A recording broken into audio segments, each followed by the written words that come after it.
Hey, what's up? My name is Taclys, and today we're going to be doing a tutorial on how to do a sentry in Project Spark. I'm also going to be showing off this world that I've created, so let's start the game. Let's play as a male this time. So, what we're going to be doing, it's kind of dark out, you can't see him right now. I'm going to grab some equipment. Alright, there's a sentry over here. I don't know if you can see him right now. I'll put an arrow above his head. And he, if I get too close to him, he will chase me, but if I get far enough away from him, he will go back to where he belongs. Some other cool stuff is that when I get near him, he will attack me, naturally. He also has a shield, as you can see, and if I attack him, he has a 1 in 2 chance to block my attacks, which is pretty cool. It makes him a lot stronger and a lot smarter. He's a lot tougher to kill this way. So it makes you more likely to leave him alone rather than try to fight it out. So, he can run away, and he will go back to where he belongs. Pretty cool, huh? Alright, yeah, let's get into how to make him. If you hear little kids or talking in the background, I have some family over right now, and I'm recording a tutorial right now. So, yeah, sorry about that. Here is our character, our sentry model, and here is a logic cube that he is going to be centered on. So we're going to delete that. We're going to go into his brain and delete all of his code. Delete page, delete page. There we go. So first thing, take your character model, make him look pretty. I took the minor model and I darkened him and turned him red so that he looked like tougher. I don't know. I also took his shield and I made the shield itself, turned the visibility off on the shield, and attached an effect to it so it looks like he has an energy shield. You can just use a normal shield too, if you so feel like it. So what we're going to be doing, grab a logic cube and place it wherever you want him to be guarding. This is his center of operations, his base where he returns to. So place this where you want it. We're going to place it here, and because I have a lot of other logic cubes in the world, I'm going to change its color to kind of an off red. There we go. So this is his base of operations.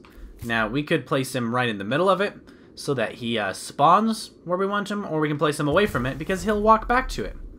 Now, it is worth mentioning, this is not perfectly exact. If you need him to stand on an exact pedestal, you may have some trouble with that because he will walk up to this logic cube. He won't walk to the center of it every time.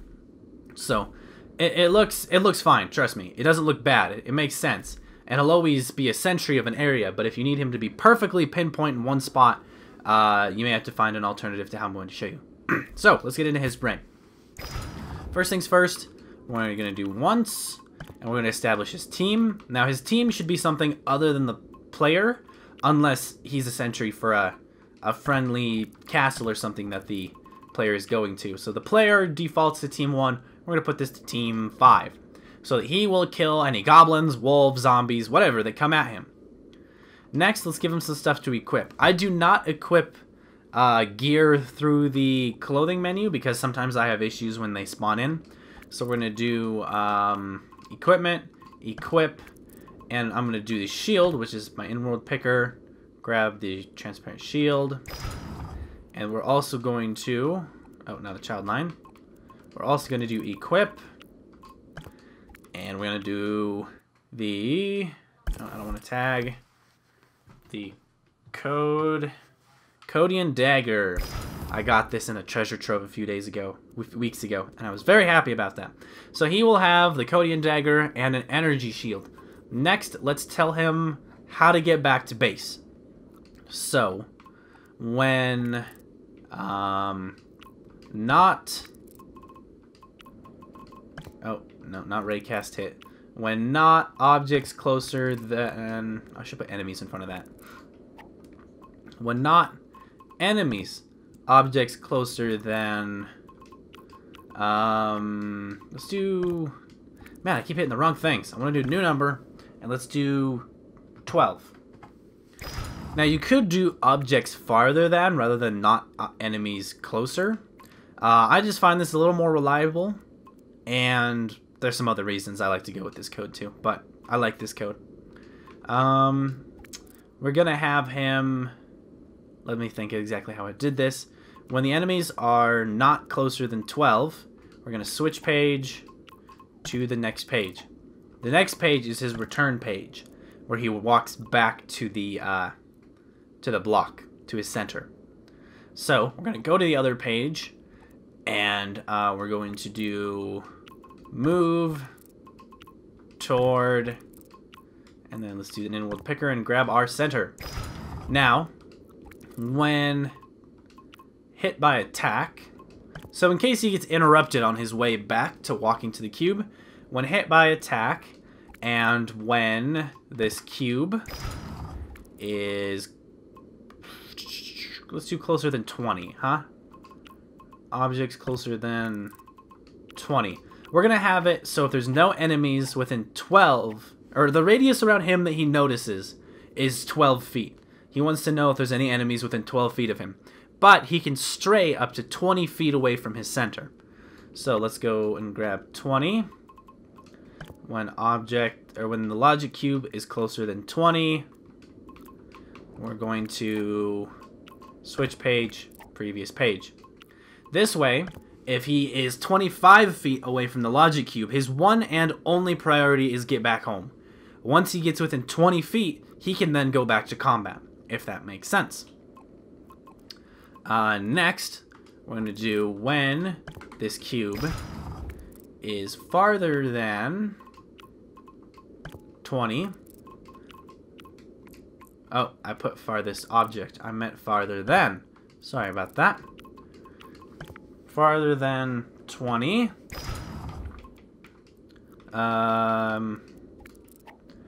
Switch page. Next page.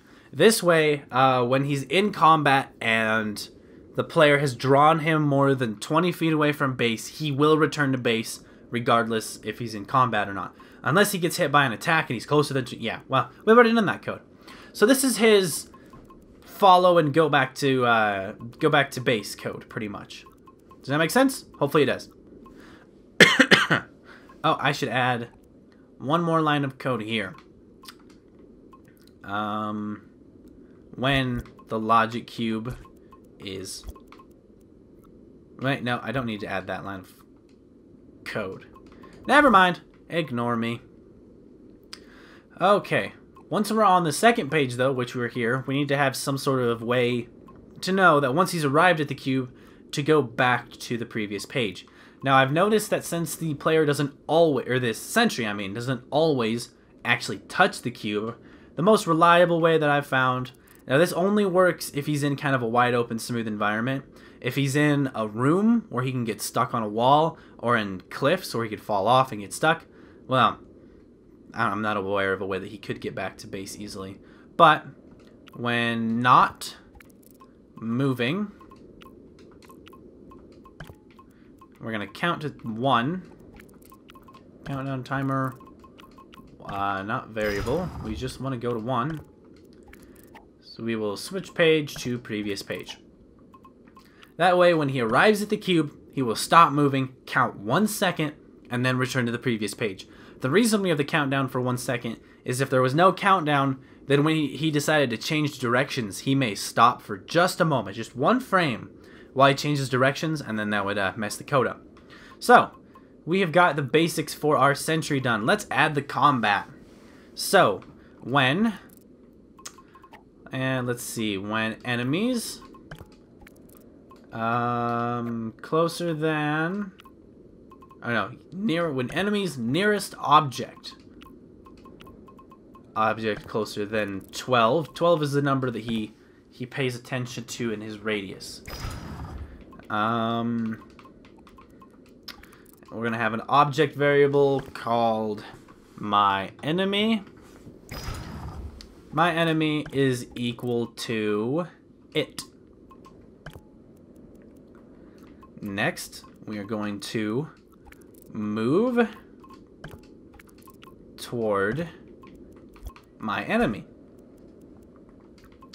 When my enemy... Oh, no. We need to add another line of code here. When enemy is farther than... 2. This is how we want him to walk up to the player, stop, and then attack. Because if he just keeps walking towards the player, he will walk into the player, and then combat gets kind of weird. This is the same kind of code that the default brains do. I'm just modifying it a little bit. When my enemy is farther than 2, we're going to move towards my enemy. And when my enemy is closer than 2, this is where we actually do combat. So what we're going to do is we're going to have a countdown delay between attacks. So we're going to do a new variable called attack delay. Attack delay is equal... No. My bad. We need to count down attack delay loop.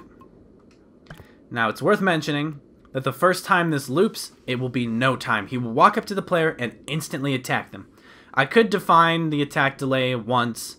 So if I felt like it, I could do once attack delay is equal to 1. I could do that, and you know what? I will do that. But I prefer it, if I was to do it myself, not to establish that. So the very first time the sentry walks up to you, he just brutally attacks you. Just gets your attention right away that he means business. Alright, so when the attack delay loop, first we're going to change how long the attack delay is. Attack delay is equal to a random number between... And this is how brutal you want your sentry to be. If you put the short time as to 0.25, that's going to be a really fast attack. That's almost going to be immediate. If you put it to 1.5, that's going to be a slow attack. So I'm going to put it to 0.75, which is pretty quick. Random number 75, 2, and then this is the maximum amount of time you want your sentry to wait between attacks. So if you never ever want them to wait more than 1.5 seconds between attacks, put 1.5 seconds. So, random number 3/4 of a second to 1.5 seconds. That's how his attack delay is going to be. Next, we're going to do started to attack our my enemy. And then here, you could do light, medium, heavy. You could do with wind up. If you want it to be an easier to deal with sentry, put with wind up. You could establish the damage. I'll just leave all this pretty much normal. Unblockable is pretty mean if your character has been defending on blocking recently. Depending on blocking. So, yeah, this is his attack pattern. If he's closer than 2. If he's farther than 2, then he will walk up and try to get closer to the player. And if he's farther than 12, then our sentry will return back to where the sentry was. So, this is all looking pretty darn good.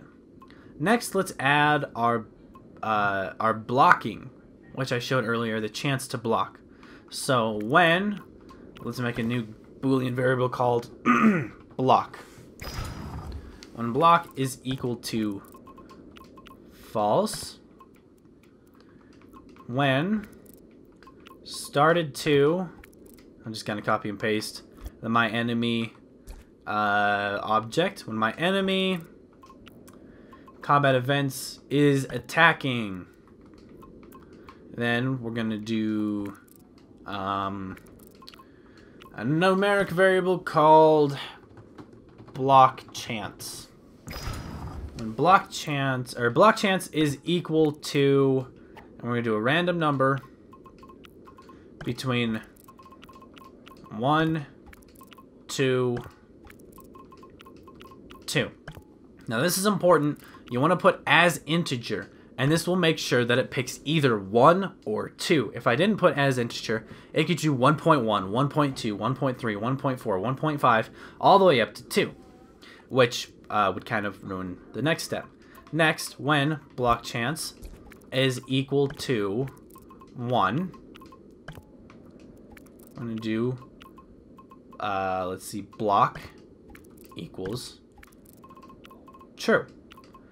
There we go. So this is a 1 in 2 chance. So 50-50 chance he's going to block your attacks. You could erase this so that it'd be a 1 in 3 chance or a 1 in 4 chance to block.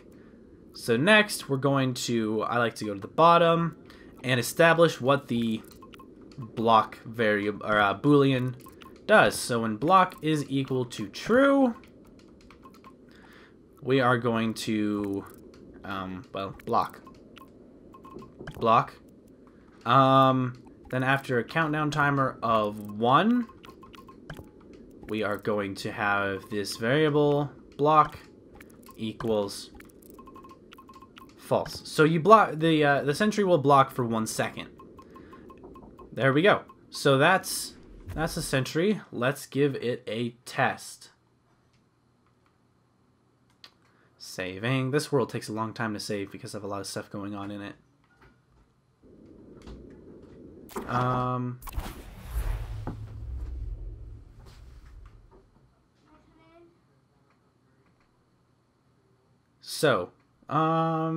Hopefully it works. This time, let's play as a female. Here we go. Grab the stuff we need, so I have a gas mask. Here's our sentry. Now I'm keeping my distance, and the sentry doesn't care about me. I'm going to slowly move towards the sentry. And any moment now, the sentry should start to notice me. About right. Yep, here. The sentry will come and attack me. And if I walk far enough away, sentry will return to base as it should. So, I can attack. Oh, it's worth mentioning. I turn the hit reactions off for my sentry because that makes them a much better attacker. So let me attack a few times. See, that time he blocked. That time he didn't. That time he did. That time he didn't. That time he did. So it's right at 50-50, which really increases the health, so to speak, of our sentry without literally increasing the health. So I managed to kill the sentry, but boosting the health, changing the block chance would make it a lot more effective. So I hope you guys enjoyed that. That sentry should be able to work in multiplayer, though it may be switching which target it is if there's more than 2 people within its zone. It depends on which player is closer. So thanks for watching. I hope you enjoyed this tutorial. I believe this was a requested tutorial that someone left me a comment asking me to do a sentry tutorial. So yeah, thank you guys for watching. If you have any other suggestions or requests, let me know in the comments below. Thanks. I will see you guys later.